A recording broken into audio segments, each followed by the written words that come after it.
تلک دې صدر ته لاړ شه کپړې والا دا دکانداران چې ناست دي او دغه هغه ګزې پیدا کړی ما ته قسم په الله یو کس وی چې استادجي چې د زنانو جوړه مثلا د 5 ګزو نه کېږي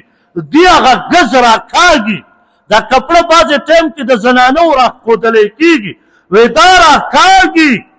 دا به دغه روپۍ کور ته راوړي دا به پیروجه ماتی کوي او دا نه چې کمې ګړی خریلی وي وی حاجي صاحب یې حجم کړی ګیره یې دومره اوږده پرېښي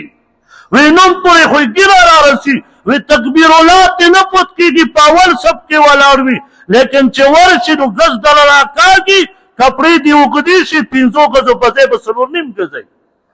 ما دا به داسې خوشحالې چې زه تکبیر الله سره مونځ کوم ما ورته وویل چې حاجي صاحب مونځ مه کوه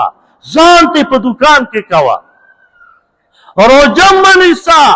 په دې مردارو پیسو چې ته ماتې دا روژه نو روژه دې هم نه کېږي ځان ولې ستړی کې مونږ ویلې دي چې بس چې 5 وخته مونځ کوې که نه د جنت دا 8 دروازې دي ټولې دله کولاوشي مړه خو چې په دې کومه دې خوښه یې پرې ورپشه مړه داسې څه ګپ دی یوازې دا په دې قرآن کې صرف مونځ دی 28 ځایونو کې یا 27 ځایونو کې د مونځ ذکر راغلی نور دا ټول قرآن په معاملاتو ډک دی او په عقیدې ډک دی